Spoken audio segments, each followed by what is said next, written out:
Hi, I'm Willow. I play the electric guitar in Stowing. I was also a street smart cyclist before that. And the other bands that nobody knows about before that. I'm Chris. I play guitar, also electric, in Stowing. I just joined the band this year, so this is my first year doing it with them, but our old bands toured together like a ridiculous amount, and like John and I have lived together numerous times over the years and started projects or played in each other's projects over time, so I feel like it made sense to me when they asked me to do it. Yeah, So, it was so obvious that I didn't think of it. yeah. John was like, what about Chris? I was like, Cool. And so yeah, Philly has a pretty thriving DIY scene. Can you guys recall your first exposure to that? What made you want to contribute or participate? yeah, I didn't grow up in the Philly scene. I'm from the Lehigh Valley, which is like an hour and 15 minutes north of here, so it's like tangentially next to the Philly scene. But we definitely had our own scene. It was kind of like a hardcore scene more than anything. So I grew up on hardcore shows and punk shows for the most part. There was like one emo band who were great, but yeah, that I don't know why we started an emo band. I think it was just there were a few of us. This would have been like Street Smart. It was just gonna be like a summer fun band, you know. Yeah. And it wasn't until Snowing when I really got involved down here. Like I never lived here while the band was a band. Actually, I didn't move here till we broke up. So like a few of us were here. Nate was here. John was here for a little while. Intermittently, JR he was here. Yep. I was the only one not here for a while, so I commuted a lot. But yeah, we played in Philly all the time. I used to come here for shows, bigger shows. But yeah, it was a really cool scene back then. It had its problems like any other scene, but yeah. I feel like I grew up in Lancaster, and I played in a band called 1994. It was like two-piece guitar and drums, and we, I think, just kind of ended up on Snowing in 94. Ended up on like a lot of the same shows. I feel like my first exposure to something that like felt like a scene in Philly around that time was the Model Line. Yeah. Which was like JR, that plays drums, lived there, and I feel like, did y'all play on that first? It was like the first show, 1994 played the first show there and the last show there. And it was like maybe a year or two. It was like the main bedroom of a second floor apartment in North Philly. And it was like, it was so insane because like, someone like Snowing or Algernon would play there and the whole apartment would be full, and you'd be like, literally just people down the hallway that like can't even see into the bedroom are still there, just like, yes. It was kind of crazy. I remember the cops came. Every time the cops came, which was more than once, it would usually take them like 10 minutes to even get into the room. Yeah. Because they would just be like pushing, and you'd see the flashlight. Yeah. The cops are here. I don't know how that place didn't get shut down completely. Like the second floor. Well, then they were like Fight Amp, I think, was practicing in the back space. There was like a salon downstairs. We would have to wait for them to close, and then but like they didn't care. It was also like right next to one of the public libraries, which was very funny. So we would kind of wait for both of those things to close. And it was like some pretty wild shows that happened there. But that, I think, and we were doing shows at our house in Lancaster, a spot called the Stomping Grounds, and I don't think Snowing ever played there, but like, No, we did. You did? Maybe? Yeah. You must have done. Yeah, because we met you because Mike and John worked together. That's right. Yeah. Yeah. Yeah, so like the drummer of 1994 worked with John McCollum at this like Army Navy surplus in the valley, and but then you all just kind of started like coming to shows at the Stomping Grounds, and we started like playing shows in like Bethlehem, Yeah. in the Valley, and it's kind of like how we got hooked up in the first place. Sure. Was it friendship first or music first? I mean, I heard you were a band before. Yeah, same. Um, Yeah. and that's how it was with Algernon too. Like I think we knew Algernon started toward the end of Streets Mm. because we played. That's when I met them. Yeah. It was like a random. We played at some college in like the middle of Pennsylvania. It was super weird. Yeah. And that's when we met them. Yeah. And that's going back pretty far. Yeah. Because we met them around that same time because we were still a 3-piece, and they were doing like their first full U.S. tour, and I think that like their first show had fallen through. It was like in Philly, and we had a show booked at this burrito shop in Lancaster where we used to do shows, It's and fucking awesome. it was tight. Yeah. It was really tight, and they like hit us up day of, and they were like, "Can we play your show?" We were already aware of them, and we were like, "Yeah, absolutely." They I think only had their like tour demo out at that point. The like 4-song. Yeah, the little 4-song EP with the flamingos on it. Mhm. Oh, yeah. Still some of the best songs they ever wrote, I think. And the new stuff, honestly, like reminds me of that. The way that they're writing with Colin in the band again, there's like more space. Like it's not Joe trying to fill all of the space with one guitar, you know? Joe was working overtime for a Yeah. while. He did it. But Yeah. Woo. Yeah. I would get tired of watching him sometimes. Yeah, it's like, yeah, it's exhausting. It seems both him and Colin are like absolutely insane guitar players. Yes. But yeah, that's what I think. It was kind of like simultaneous music and friendship, right? Like we met, but because of the nature of the shows, like we weren't at big venues, so we were like hanging out all night. There weren't green rooms or anything, so you're not like separated from everybody else. And so I think I remember like maybe the first time I met you all, like John and Nate and I like exchanged books with one another. Like we were like, I think that John had given me Elo Calvino's If on a Winter's Night a Traveler, right? It's fucking sweet. So- Such a crazy It's so anthology. crazy. It's The way one of the that- craziest books I've ever read. It's like postmodernism. It's like, Yeah. and the way that he plays with form is just like absolutely unreal. But I think I gave John my copy of Haruki Murakami's When a Bird Cries. Oh. And like I think we've never exchanged them back. We both still have like those versions of the books.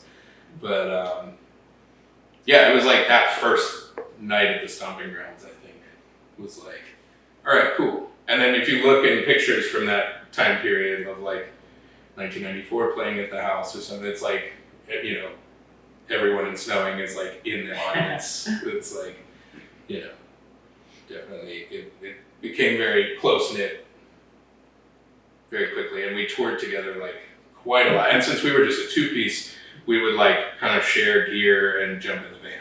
So it was like super easy for us to kind of like ingratiate ourselves into like a already like functioning dynamic. Yeah, and those tours were good right away. They Yeah. were still my favorites. Just like, Yeah. I think when you tour with any band, there's like friction, there's always disagreements. I don't think we ever had. It felt like we were all in the same band almost. And we just happened to be playing like 2 different sets. Yeah. And we certainly like would just set up all the gear Mhm. and leave it set up. Yeah.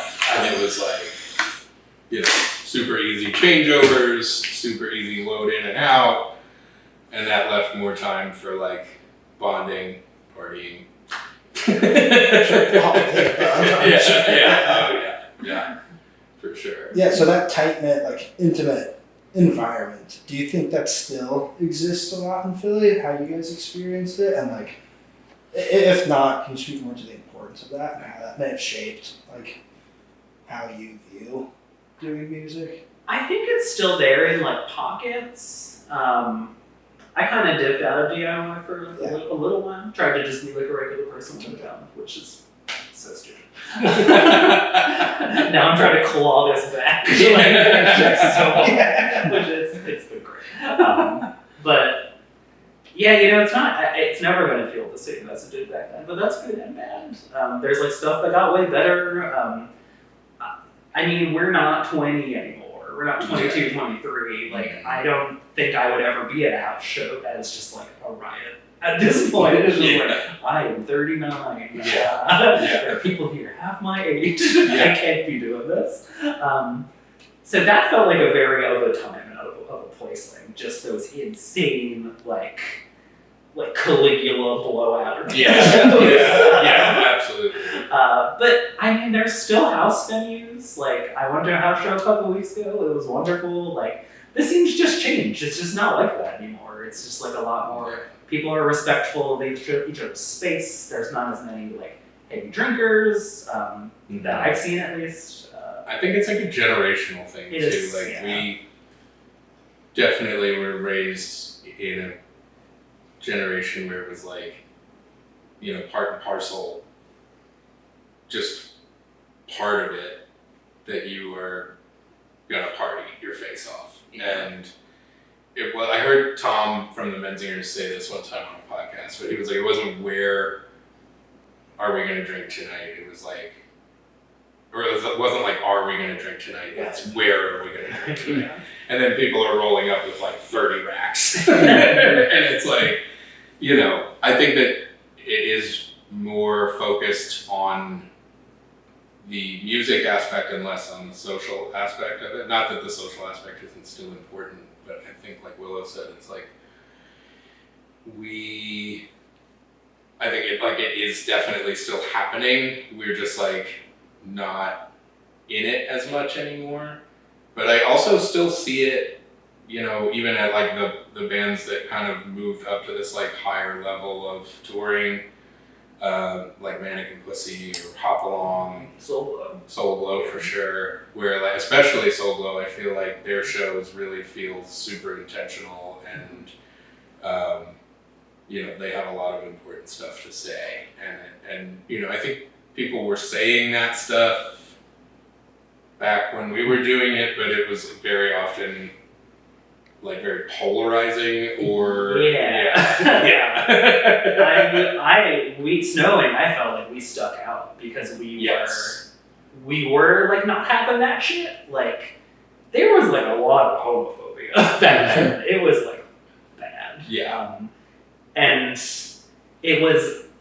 it sucks because it's starting to feel like this ghetto in America, where it's just like, you can be like, hey, don't call people the F slur, and everyone's like, I can say whatever I want, man. Like, you're the PC police. Like, you're infringing on my rights. Yeah, and like I just remember getting in like arguments with other bands and just being like, like, you don't know who here is queer or gay. And like, there weren't as many openly queer people back then, and it was just like, especially for me standing around being like a very closeted like, queer person, I couldn't just be like, hey, motherfucker. I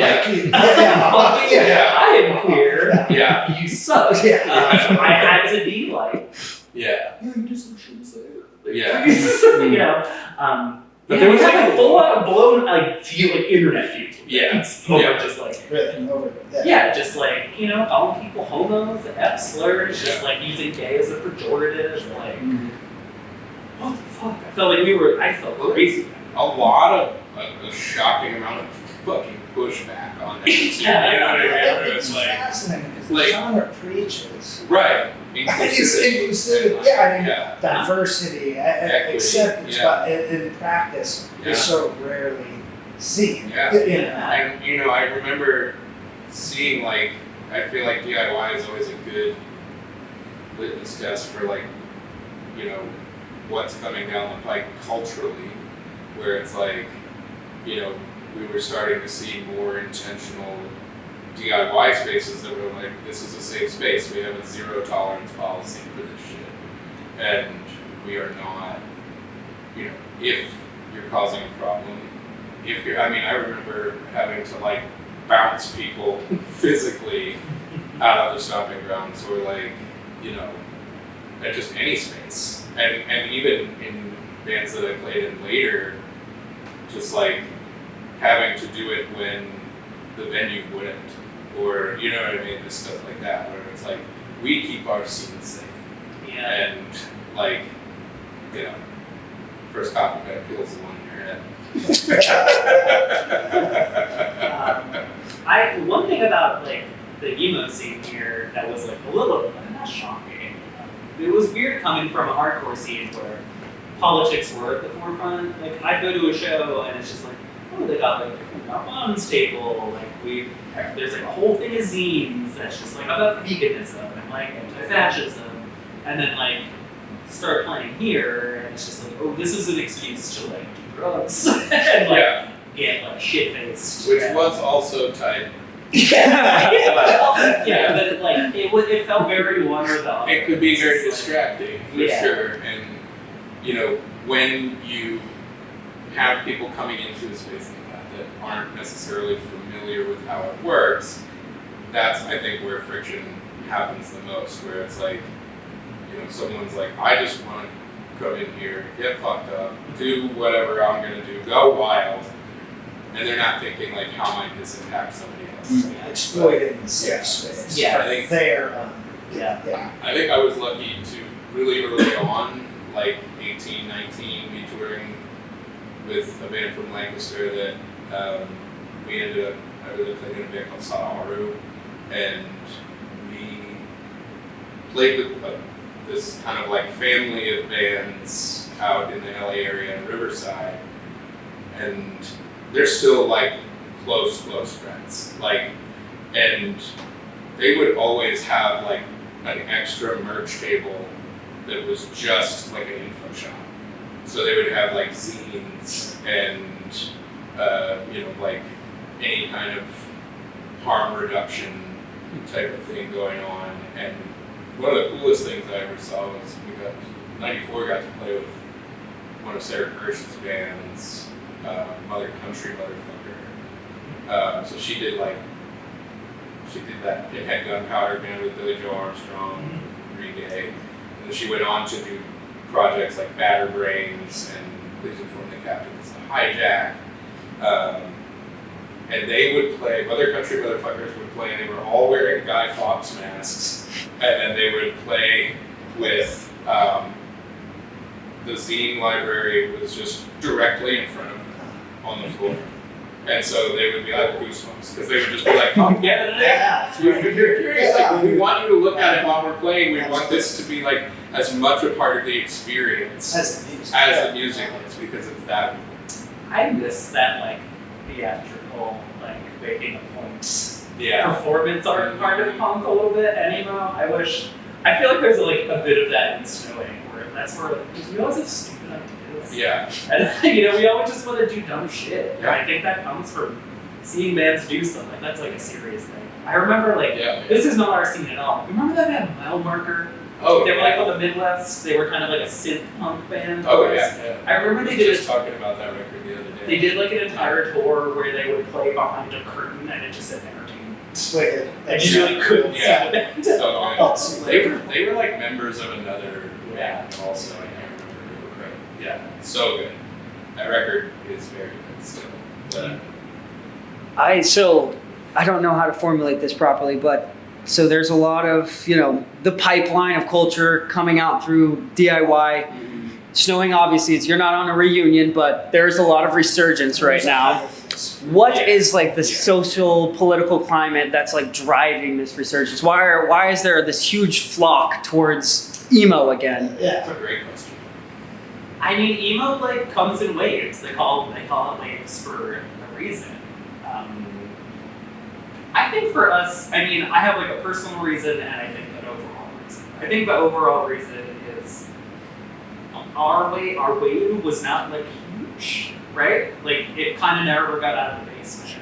Like, Yeah. and I think the wave right after us was just like, oh, y'all are playing like big clubs and like playing music Really for short a living. It was like, I felt like it was right after Like, I feel us. like- It was like, oh, yeah. modern baseball. And even like the World is, who Yeah. were they were like a transitional band. They were like, you know, we played with My Art of Joy all the time, and they then started The World Is, and it was like, Snowy played The World Is his first show. yeah, was that in?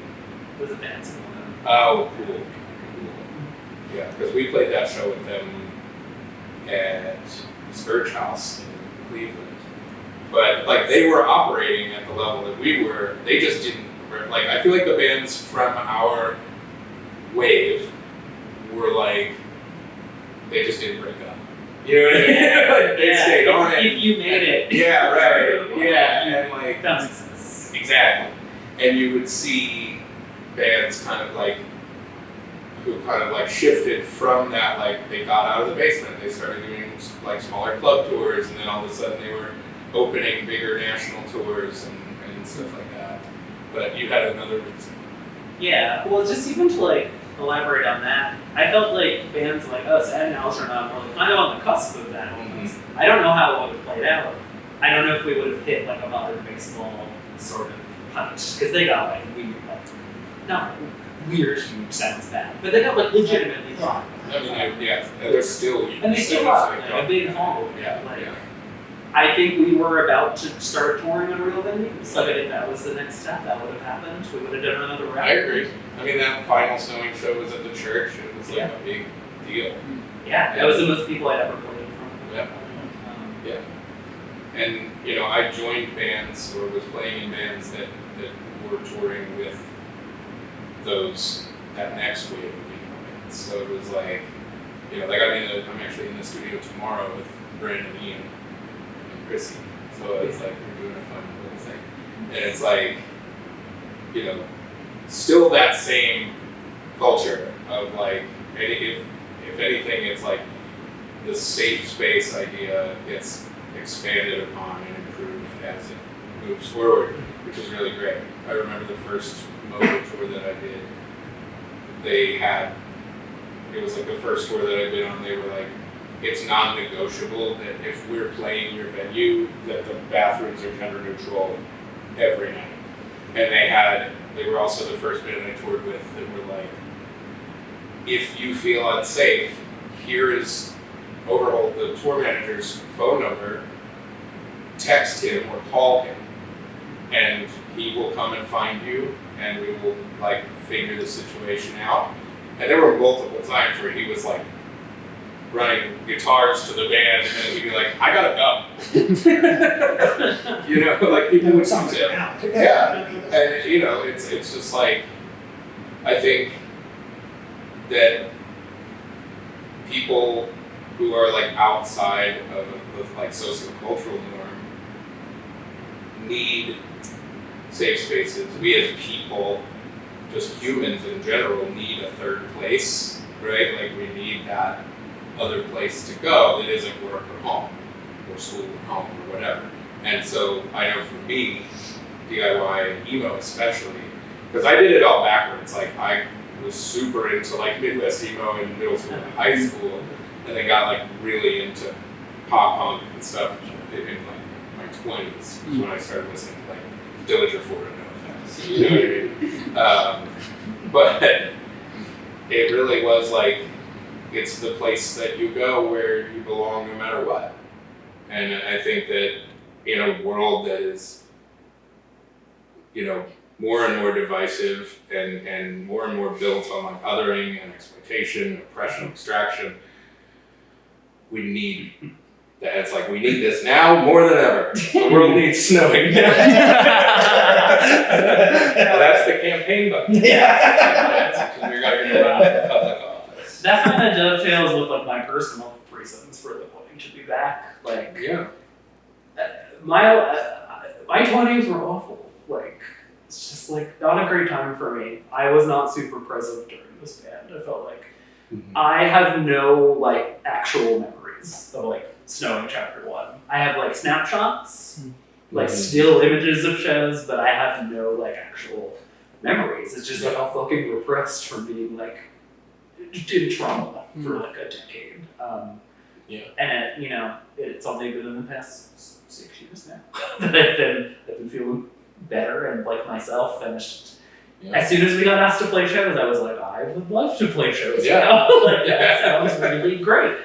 Yeah. And it's really important right now. The world's so fucking scary, and I want to do this while I can. If there's like an end date because of, how the world is shaping up right now, I want to do all the shit I can. Like, I think it's, the joke's on them. They've like forced me to live my life to the fullest. And it's just like, I know that's not what you wanted. But like, fuck you. That's what's happened. I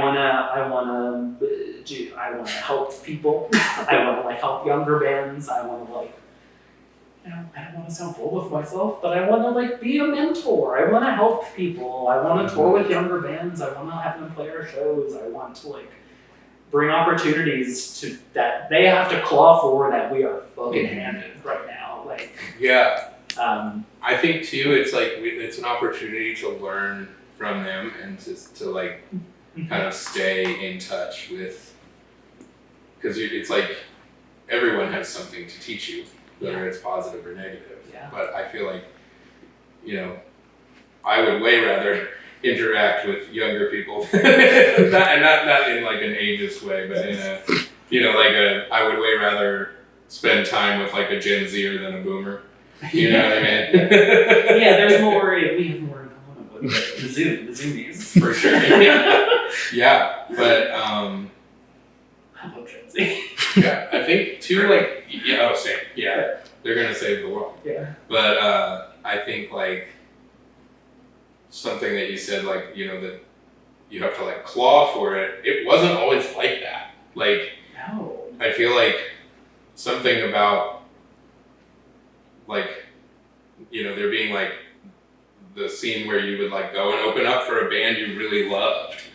When I was in high school, like, bands didn't come through on these like huge packages. Like, they might have a package, but there was always room for a local opener.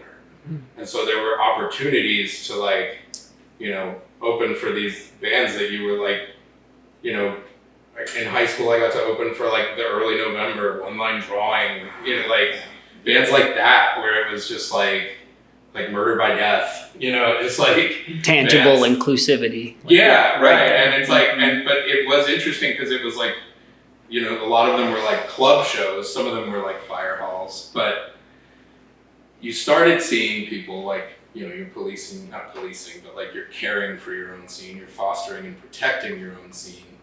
But I feel like it happened way more at the DIY level, where it's like, and it's also smaller, it's easier to manage at a scale like that, right? If you've got 1,000 people in a room that are all amped up on the same energy, and then you've got, 50 people in a room in a basement, it's like a lot easier to reason with 50 people than it is to reason with 1,000, But, Let me hit one more follow-up.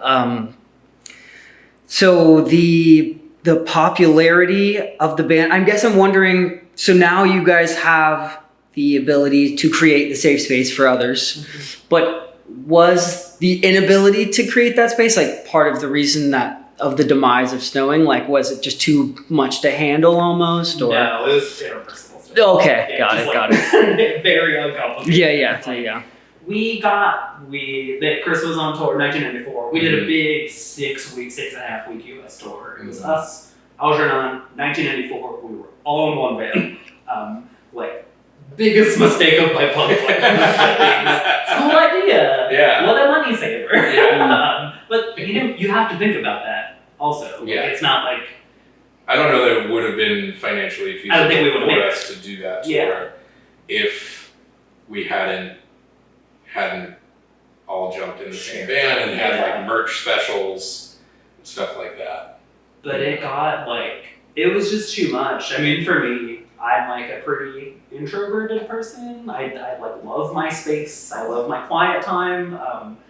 And it that fucking broke me. Just like no privacy, Because we weren't staying in hotels. No. We weren't, I was like with these people I love, and I was like, I fucking hate all of you. Yeah, well, it's like being with your family. Yeah. it got to the point, we were like in Portland, we played like a rager show. Everyone got drunk. I didn't because I needed to drive the van. You might remember this. I was driving us back and everyone was like heckling me because I was the only sober one. Yeah. And I was like seethingly angry when we got to the house. I ran inside, I like grabbed a laptop and I was like on the Greyhound website, like trying to book a ticket home. And John was just like, I think the band's over if you do this. I'm like, just saying, I don't think we can come back from this. And like he like talked me down, but by the time we got back, I think we were probably just like, burnt. nah. Yeah. I think some of us wanted to be like, we got momentum, let's write songs. Like we were already writing new songs that they never got recorded. And then some of us were like, we need a very long break. And there was ego there. I know, I personally was like, let's fucking break up, we'll start a new band. And it will be just as good and just as successful. And then like that band wrote 3 songs and we never played a show. And yeah, I think I learned not to take it for granted. Like, you know, that was the first, this makes it seem like I had a sheltered life, but you know, I grew up in the suburbs. We weren't like rich, but like, it was comfortable. That was the first big loss of my life, I've realized. Like, I didn't realize it at the time, but that It was a loss. that It's something it to fucked grieve, me up. for sure. It was like, I just don't have this now, and I took it for granted. Like, I feel stupid for like taking it for granted, because it was like, every show we played was crazy, and everyone was really into it, and everyone loved it, and it's just like, that's not normal. I don't think it's fair. I'm gonna push back on you saying that it's stupid, or that it was stupid, because like the friction that you felt, or like the you know, the feelings that you felt were still valid. You know what I mean? Like, it was hard. It was really, really hard to do that. Like, human beings aren't supposed to live in a 15-passenger van. It's like living in a van with your family, who are also like drinking and heckling you. And, you know what I mean? Yeah. That show, there's a picture of me from the morning after that show, probably still drinking, with like no shirt and a machete in my mouth. You know what I mean? Because we stayed with my friend Ellen, and You find that? oh yeah, for sure. And I have like the Padawan braid. Yeah. You know, it's like, just like ridiculous. Ellen always has like some very challenging photos for me to relive, which is very funny. No, it's hilarious. You know, like, I own it. I did that stuff. It was, you know, but I do think it is something to grieve. I think it was something that I think everyone, except for Peter and Joe, because they're both such like roll with it kind of personalities, like we'll figure it out, you know, as it unfolds. Like Joe Reinhardt? yeah. You can roll with it. Roll with He it. is a I roller. describe Joe's like mindset. His MO is like he's constantly tubing. And he's like, and not to paint this image of like a life of luxury, you know, but he's like, he's just chilling on a tube, and then he's just got his guitar, and he's like playing something you could literally never imagine how to play your whole life, and he's like tuning it at the same time. I literally watched him do that the other night. I was like, there were so many times, every time I see Algernon play now, where I'm just, whoever's standing next to me, I'm like punching them in the arm, and I'm like, ah! What is that? Like, what is that? And then I also realized like how many tricks and moves I've stolen from, like bending the neck. Oh, you know what I mean? Just like hitting a harmonic and then like bending the neck out. And both of us are like, we gotta stop. Yeah, exactly. And it's like, I can't afford a whammy bar. But, no, he's like on a... Now you got a whammy bar. I got a whammy bar. We got, you know, he's playing guitar and then he's like, beer would be tight. And then like a smaller tube floats in. Yeah. Sweet. And then it's like, oh, a sandwich. Yeah, there's just all these little tubes that float around. But, you know, they're very relaxed and they're very like, let's stop and do this cool thing, which like, yes, we would love to stop and do this cool thing. We're also on a time constraint. But I think everyone on that tour at one point, except for Pete and Joe, probably. I know I tried to go home a couple of times. Yeah. John tried to leave for New Orleans. Yeah. I tried to leave for Portland. Yeah. I'm sure I tried to leave a couple of times. I was also so drunk that entire time. Yeah. And it was like, you know. I drank enough for my life. Yeah. That tour. Yeah. Yeah. That's why I don't drink anymore. Yeah. Filled it up. You're full. Yeah. And the tank's still pretty full. Tank's full.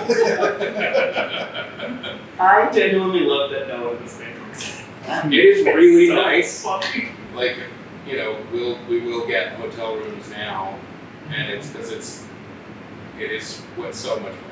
I don't know that we would be able to do it. It's worth it to maintain It's yourself worth it. rather than to Yeah. burn Yeah. out. You know, I mean, And you know, we're in a position to do it now. Very lucky. Very privileged and fortunate to be able to do it. But it is so nice because like Willow and I will share a room, and it's literally like two meemaws with Read crochet. Yeah, it's like, yeah, like you mind if I read for a while? Just like bothering you. Every time. Yeah, Beautiful. it is so nice. And then we go to the other room and it's filled with farts. Yeah. Yeah, they always come into our room in the morning. John and JR come into our room in the morning. Like, it smells so good, guys. Our room smells terrible. Yeah. you've touched on it a little bit with that last answer, but what do you think participating in DIY has taught you guys that like is applicable to life outside of DIY, or just life?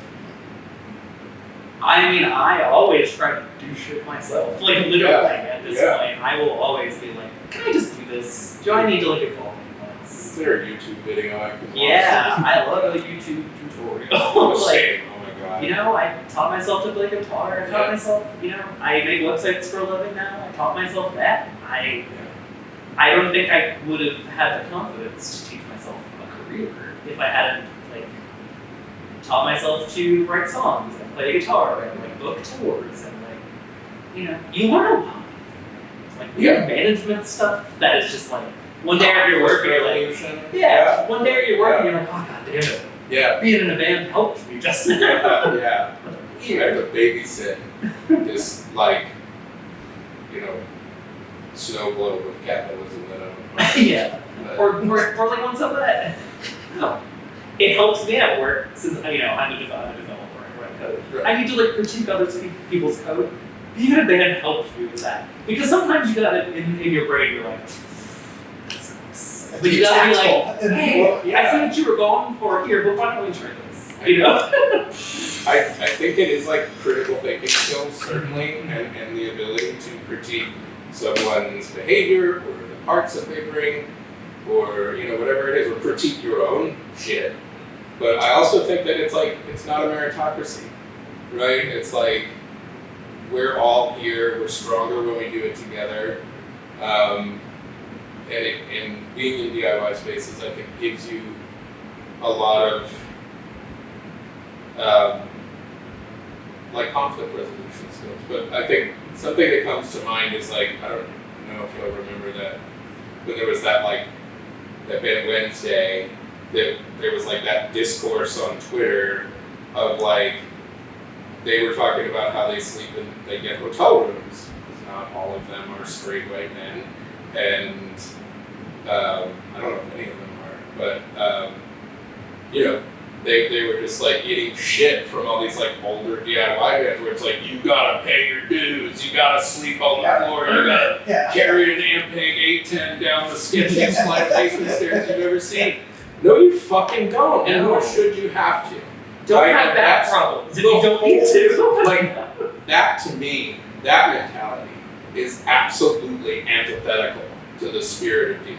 It sucks. And it's, yeah, it sucks. It reminds me of when, like, they were, the government was floating, like, forgiving student loans. Mm-hmm. And everyone who didn't go to college was just like, wow, why do I gotta pay for that? I didn't have to do it. What do I get that? And, like, just. Or, like, I paid for my college, so you should have to also. Like, and it's like, my favorite. Shit will never get better. No. If this is how we handle everything. Right. And I do think that, like, you know, meme culture is very often like a really succinct synthesis of the issue. One of my favorite synthetic interpretations of that argument, the like student loan forgiveness argument, was like the generation that scooped ice cream for a living over the summer to pay for school is telling us we can't have free college. Yeah. You know? Absolutely. It's like, you know, it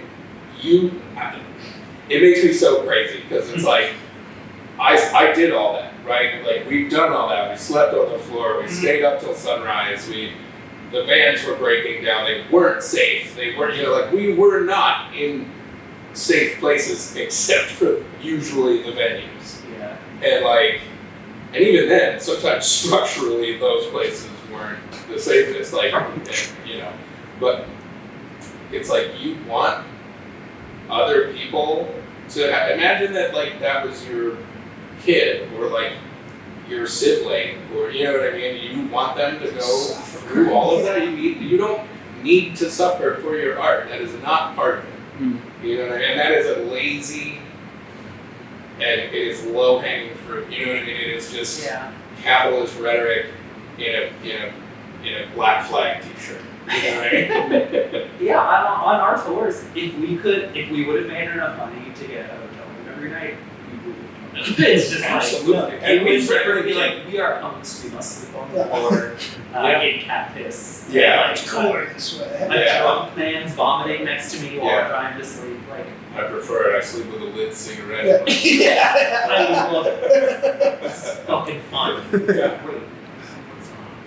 I want to read my book. Yeah. I want to be comfortable, and like, if the opportunity comes up to like stay at a friend's house and that that seems chill, great. We also certainly got hotel rooms back in the day too. It was just very like, it was an emergency, or like we made bank on merch, like randomly. And it was like, it's very often it was like we had a really long drive. Why don't we drive 3 hours tonight after the show and get a hotel room? And even then, like, we'd get one, and they'd be like, "How many?" We'd be like, "There's just 2 of us." And then it was just like, "Everyone, go ahead." Like, there was a hotel room at Macrock that was. Did you stay in that hotel room? I don't think so. I drove home right after from Virginia. Did you? Because I know John stayed in, and I thought you and John drove back. I hated fun. Well, I mean, you should not have stayed in that hotel room. It was like I did. JR Yeah. got a room, and then like I think like Jill and Jackie were also there. Anyway, some friends got a hotel room. It was like $2. And there were like 17 of us. Yeah. In that, John and Nate and I were under the, because like the sink is out in the room and then it's like the toilet and the shower in the other room. We were under the sink and we were all wrapped in that giant panda blanket that I used to have. And like, I don't think any of us actually slept. No. I remember drinking a bottle of whiskey with John in front of the hotel room at like 4 a.m. and we couldn't find the cork, so we just like took a piece of a bagel and like shoved it in there. And then the next morning I was like drinking the whiskey and I was like, well. The I wish I remembered. I don't know why I do. Best. I don't know why. I do know why I do. It's autism. It's like, for sure. Yeah. It's my autism. Yeah. media that you guys consume outside of Music, punk? What's Music, TV shows, movies. How do you? literature? Yeah. Yeah, I mean, reading and film are 2 of my favorite things. I mean, I just started reading William Faulkner for the first time. He'd always escaped me. Really enjoying it. I read a lot of sci-fi and fantasy. Ray Bradbury. Yeah, but even like just like current stuff. Sure. I have a pretty eclectic taste. I love the classics. I love all kinds of stuff. Poetry. I've been getting into poetry lately. Started reading Shakespeare for the first time in my life. Really, that's been very tight. I love it. I feel like I've been missing out. It's hard to get into, It's but I want hard. to. I want to too. Yeah. Rewarding. I'm sure it is. Not easy. You gotta really like concentrate, which is like not easy these days. Yeah. To concentrate. Linguistic style too is just like Yeah. I don't know. It's hard to take Like seriously. iambic Yeah. Yeah, it's iambic pentameter and like not a dead language, but certainly like a dormant An evolved form. language. It's like Yeah. We're using words that are words we have, but they mean different things, and you have to like on the fly translate. Just like little stuff like that. That's been really great. Movies, yeah, I mean, I love sci-fi and fantasy movies also, but I love the classics. I love like your Criterion collection situation, like that kind of shit. Are you a Hitchcock girly? I love Hitchcock. Yeah. He's I pretty good. He's pretty good. That's all right. I kind of I grew up with it, and I've been thinking about revisiting. It's great. Hitchcock. You should watch Rope. It's awesome. Rope. Yeah. It's made to look like it's one take. That's awesome. It's crazy. Actually, 2 takes. There's like a really sneaky cut right in the middle. So it's like 2 45-minute takes stitched together. That's crazy. so cool. I love David Lynch is like my favorite. John too. That's like John and I's one big bond.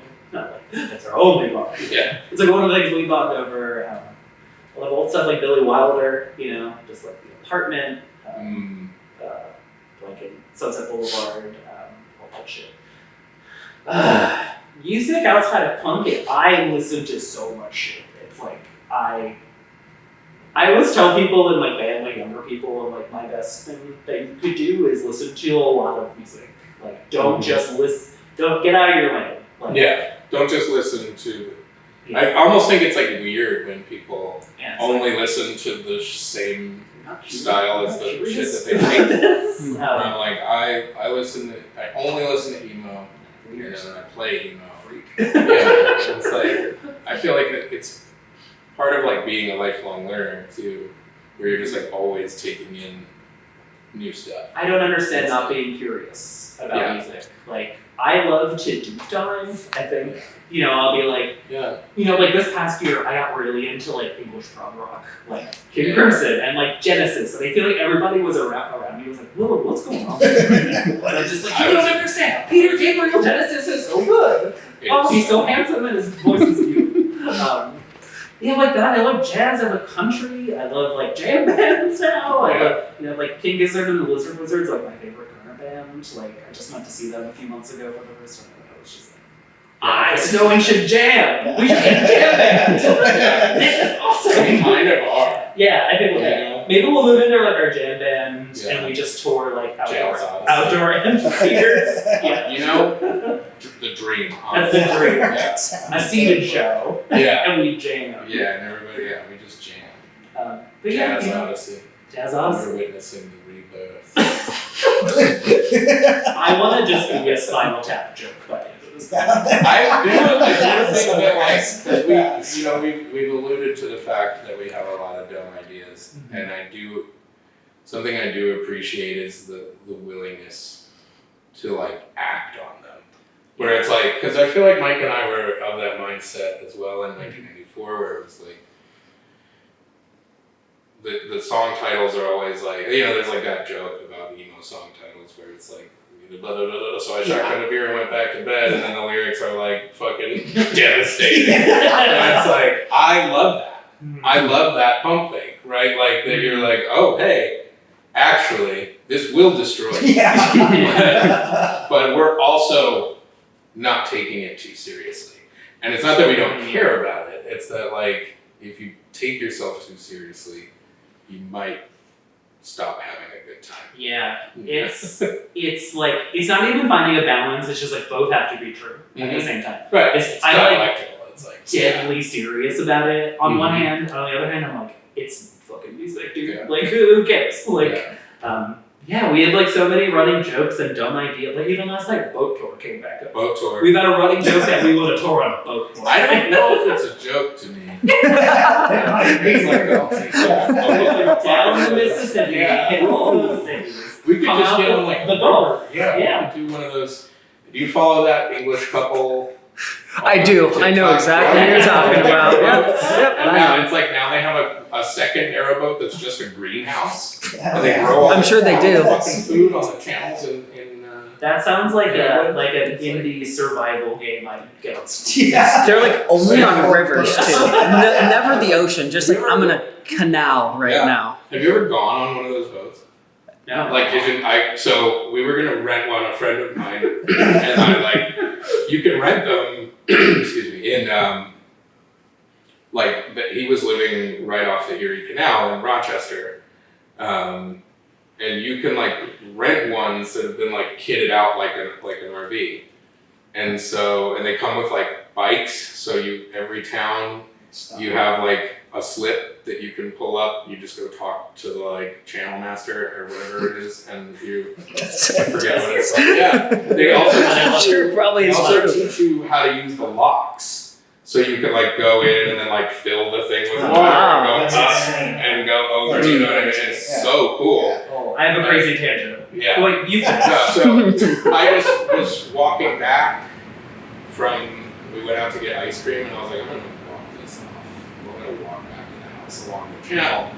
And somebody was pulling up on one of the narrowboats, one of these rentals, and they were all like boomers, two older married couples, and they were just like having the time of their life. They were drinking wine, they were like just laughing, and they pulled up, and I was like, hey, can I ask you a question? You know, like, is this as cool as it seems? And they were like, when I was like, I'm thinking about doing it, and they were like, you have to do it. Do you want to come on and check it out? And I was like, is that okay? And they were like, totally. And they like gave me a whole tour, and I was like, I could live on this thing. Yeah, And like, I get like, you know, I think that's, you know, like if we should do like a slow float down the Mississippi.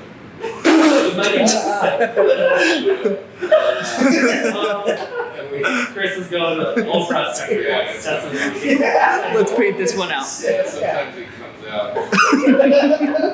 But you know, like we don't need a motor. The water moves are Yeah. no. Yeah. That seems like a great way to get in touch with nature. But boat tour, yeah, I think. Yeah, seriously. If anyone wants to loan us a boat, I'm not joking. To fund this, I would play like a sketchy corporate game. Yeah. Ooh, Yeah. taking risks. Yeah. You want to give us a 20 grand to buy a boat? I'll say yes to that. I'll sell out for you. I will sell out for boat tour. But we do have there's like a lot of little silly goofs. Our walk-on music has been we play Crazy Frog, and then we just play the video for Crazy Frog behind us for the whole set. Yeah. And, There we go. and Never explained. We just think it's it's silly and fun. It also was if I can part the kimono a little, it's like, you know, that's Justin McElroy. I can't take credit for that. That's like Greg McElroy really saying. But we were on the Bear vs. Shark tour in New York, and there was like a video feed in the green room of the stage. You know, that was the only show with another band. It was just the two of us every night, and then we were like watching them sound check, and they had a video on the big fancy video screen at the Warsaw, and then Bear vs. Shark had a video, and I was like, we can't be the only band without a video, we're gonna look so stupid. So what we did was I was like, it's time for Crazy Frog. We had like joked about it in the past, and JR was like, yep, I'm on it. Went to the sound person and the lighting director. And he got out his laptop, ripped the music video off of YouTube, converted it into the correct format, gave it to the sound person, like while sound check. That's awesome. It's so crazy. It was like hours before. But that's crazy. Crazy Frog. It's Crazy Frog. He is an intergalactic renegade on a spiritual note. It's like he is a frog of the people. But and I would say that is evidence in the fact that the people in the audience lost their fucking minds. Sure. Like people were so into it. Every time we do it, everyone's like,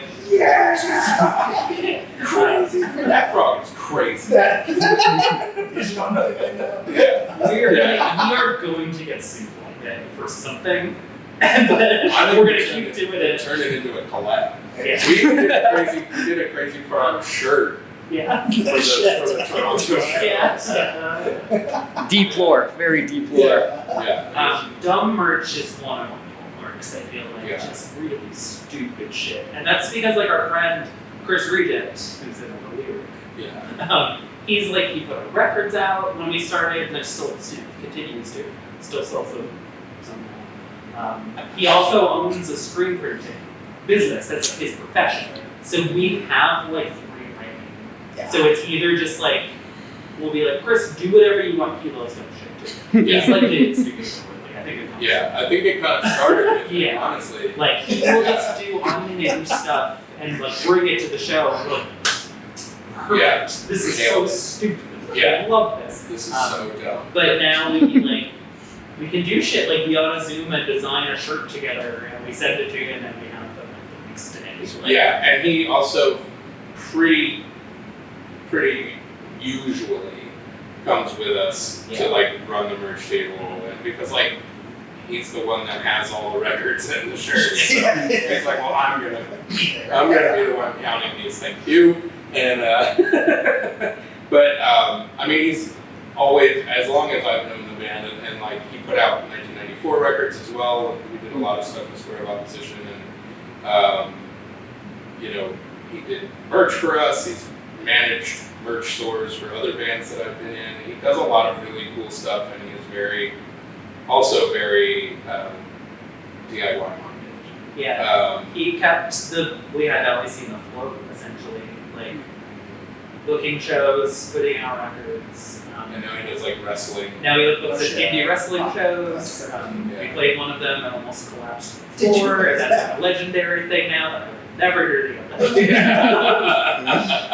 Didn't someone have a shirt at the New York show that Yeah. was like, I saw snowing at the National Socials and Oh, all like I that got was a was stupid t-shirt? Yeah, Yeah, it's like we yeah. refunded people if they wanted to. Because we Yeah. cut the set short.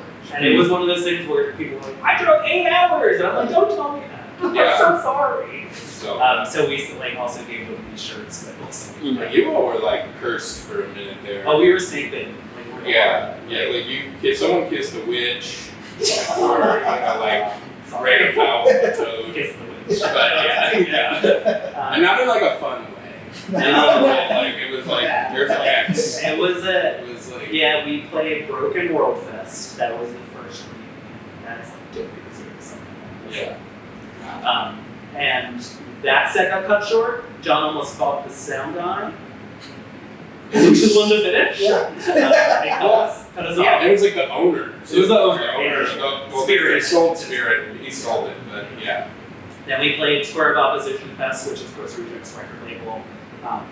That Peter from Algernon brought a smoke machine and set it off inside. It wasn't me. Chris I did not definitely. do that. It was not me. Um, I was. I'm gonna come clean here. 'Cause well, I say was- blaming yeah. Pete for that. You're Yeah. so cool. I was standing next to Peter. It ended up being funny. So It was I was standing. It was Peter brought this old ass, like the gnarliest fog machine you could picture a fog machine, and then picture one that was like invented during the Industrial Revolution.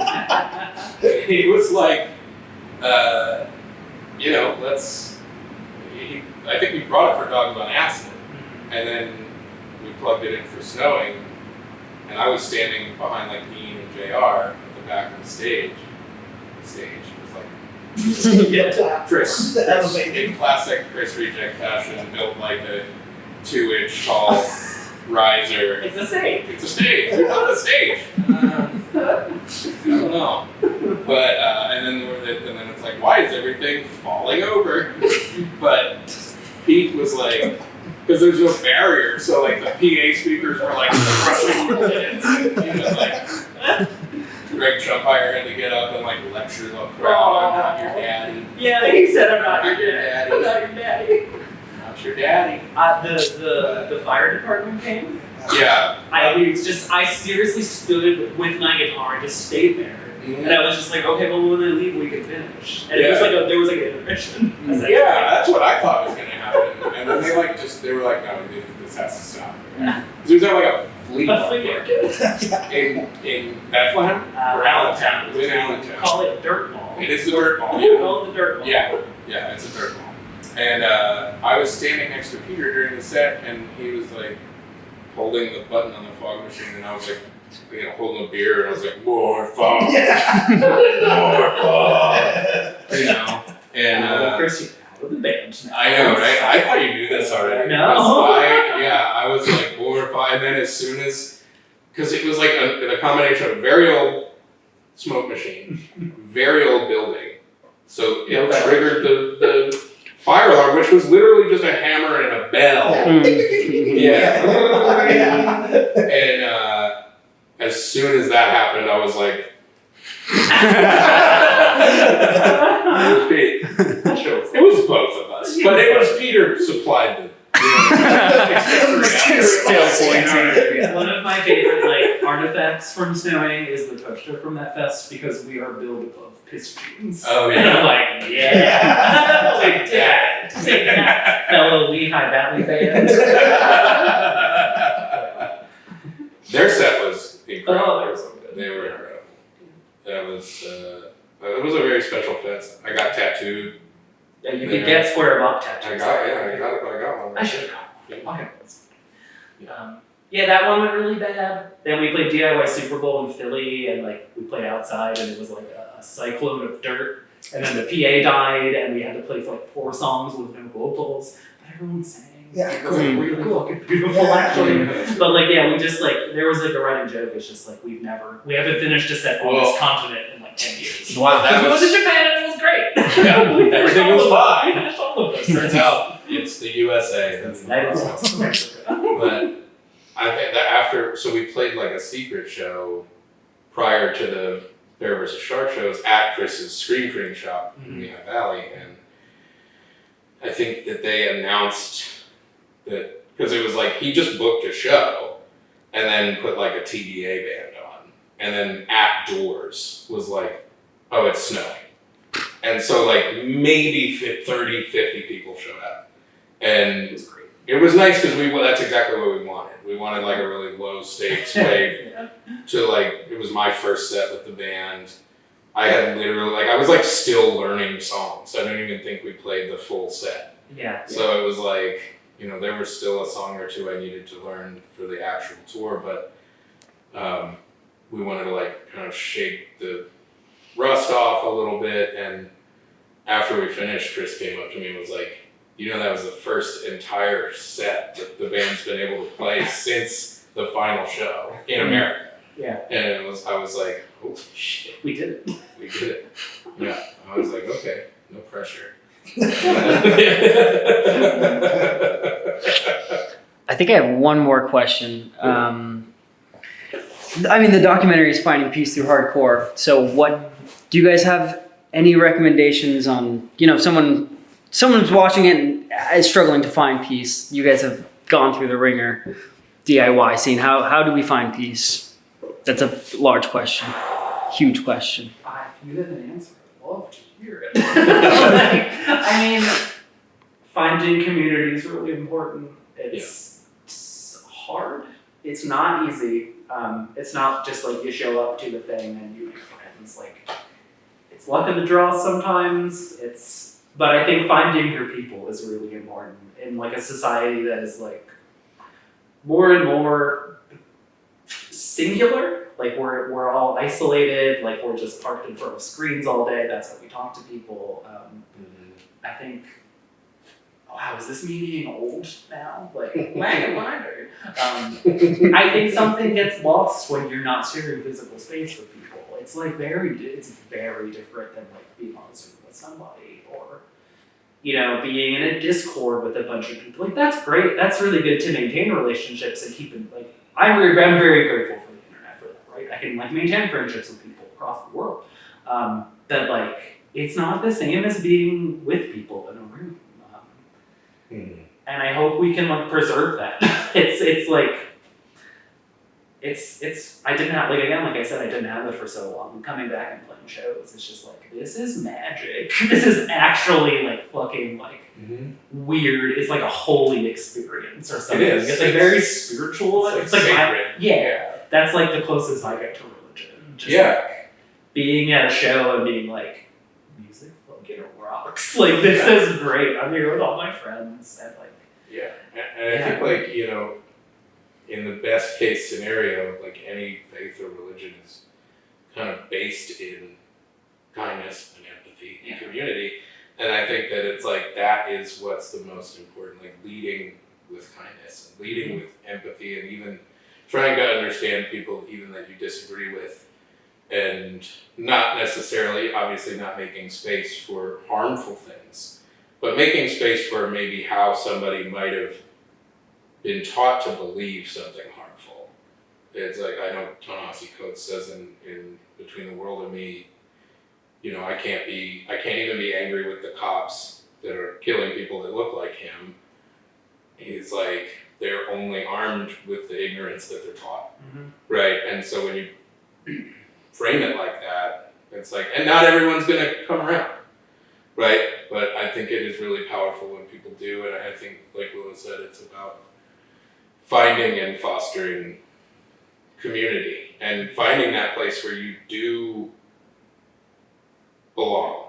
Everybody belongs everywhere, right? But like, full stop. But finding that place where you feel the most like your authentic self, where you feel safe to live that way, where you feel safe to, like, you know, make connection.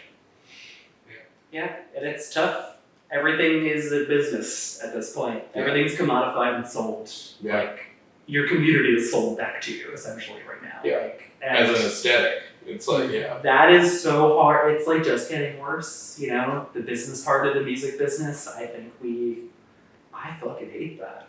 We don't run this band like a business. There's like, the goal is like, don't lose a lot of money, right? Like, we can lose some. Yeah, we could lose some. If we make a little bit, we can have a little. We've certainly lost a lot in the past. Yeah. You know. But like, I feel very good about DIY and how we're doing it because we don't run it like a business. It's just like, let's do everything we can to give back and not like.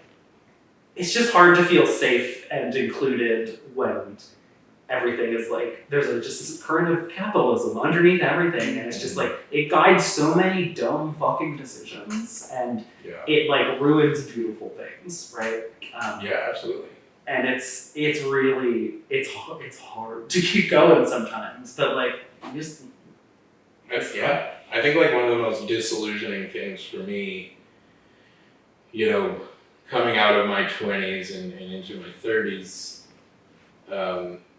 was a really difficult transition in DIY for me because it's like you feel like when you're young and you're part of a DIY community, it's like no one can touch us here, right? Or you believe that you are opting out of capitalism, right? And I want to disabuse you of that notion because it is not possible to opt out, right? We can increase our sovereignty on different levels, but it is not possible not to interact with the symptom or with the system. And it's like, so in one way, punk is just smaller capitalism, and in another way, it's an ethos, right? And so like finding ways to be about it that aren't like the t-shirt that you bought or the 180 gram vinyl or whatever. Not that that stuff's not cool. I love that shit. You know what I mean? Yeah. But don't for a second think that it places you outside of participation in the system. No, right? Not everyone can be so, like, right, exactly. They were the biggest fucking anomaly. Or turnstile. I still don't understand how Fugazi did it. Like, to tour on the level they did, right? And play these huge rooms that were like, you know, they did play like corporate venues, they had to, but like often it would be like, you found the one person who could book a 1,200 like person DIY space, like Yeah. every city. Like, how did you How did you do find this? that? Yeah. But that's the anomaly. It's like, I mean, Yeah. Bear vs. Shark tour was my first tour of clubs, right? Yeah. And I was like oh, gee, we have a green room? This is all ours. Like, that first show we played, I was like, I'm like such a tourist here. Yeah. But I just had this realization, like, this is a business. People here get paid. Yeah. They depend on this to It's put their job. food on their table. And I just had something clicked on that tour where I was like, oh, well, this has to be serious on some level because, Yeah. you know, people are working here. And, you know, I want to make your life good also. I don't want to be like an asshole to you. Like, you're just working at work. Yeah. But it is it's shocking to be thrown into that after we just came out of the basement after like a 14-year hiatus. Yeah.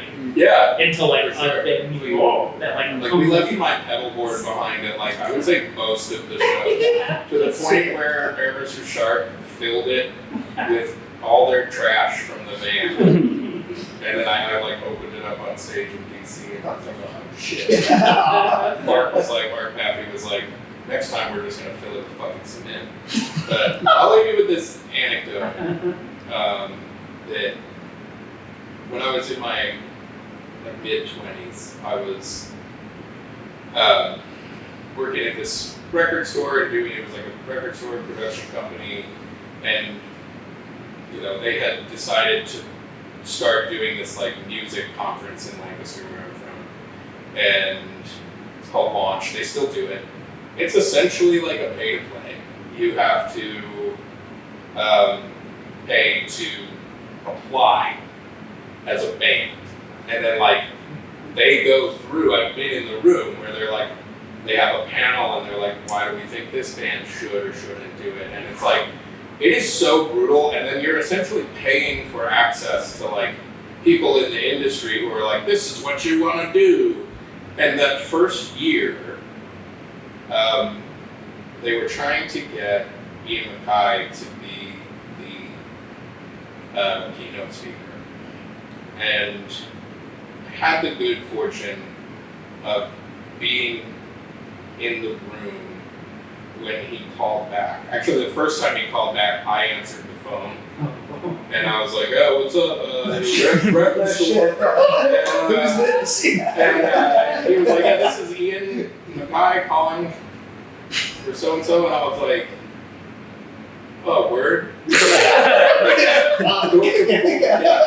And I was like, my brain was just like, don't say anything stupid, you know, and yeah, it was so ridiculous. But he called back when the boss was there, and I got to like overhear the conversation. And he was like, hey, you know, I'm so flattered that you would ask me to do this. This is not my thing at all. I have never had a manager. I have never taken a meeting. I have never like X, Y, and Z. And he was like, if you want to book me at like a library or like a community space, a college, I will happily come through and do it. And I think half the time he doesn't even charge a fee. Yeah. You know what I mean? The only time I saw him was at a library. Yeah. Even this point at a library. Oh, cool. That's awesome. I saw him speak at Franklin Marshall University in Lancaster, and it was like no microphone, not even standing on the stage. It was just a Q&A. And it was so cool and so much fun. And like, but just to hear him say that at this point where Mike and I were, and it was around that time that we started touring together too, that, you know, trying, you know, because people are like, oh, you know, sign this thing or do this thing and we'll make it happen for you. And like, to hear him say that, like, very much cemented, like, we don't need that.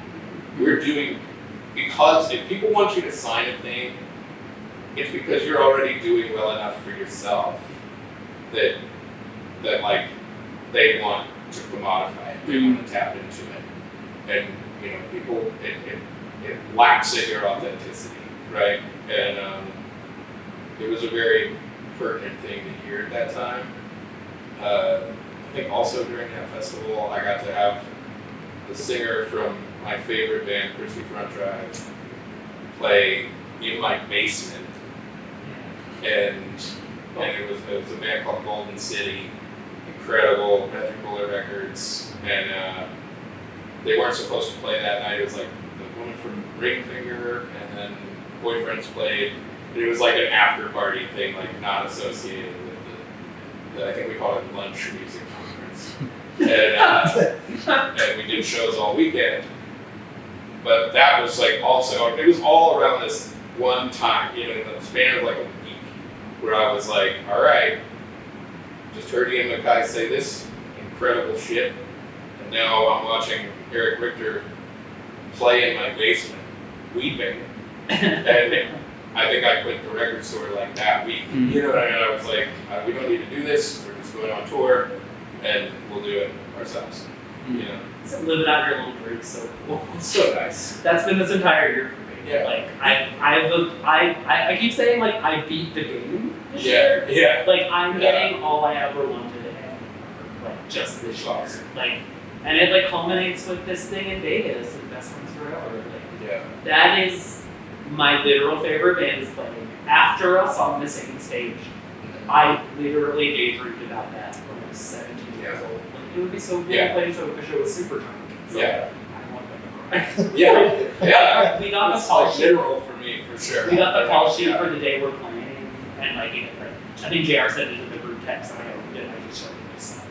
Because I saw it written down. I was like, we are playing with Supertone, we are playing with Who's the Bear, we are playing like with Bear vs. Shark, who are like my friends now. Yeah. Like a band I loved in high school and like would drive to like snowing practice listening to. Yeah. Like, it's a surreal fucking thing. Like we're playing with Jimmy Eat World. Yeah. What the Yeah. fuck? That's actually fun. Yeah. I'm gonna be insufferable at that. I'm gonna see Jenny Lewis, and I'm gonna be Oh my god. oh, God. I keep forgetting Yeah. and remembering every single day Mhm. that I'm gonna see Rilo Kiley, and I'm like, Yeah, fuck. it's like big. Like, I'm not prepared for It's that. I'm not conversation. prepared for this. Yeah. Makes no sense. But I will say, like, if you want to do a thing, just go and do the thing to the best of your ability as your situation allows materially, right? Like, Don't be scared of failing.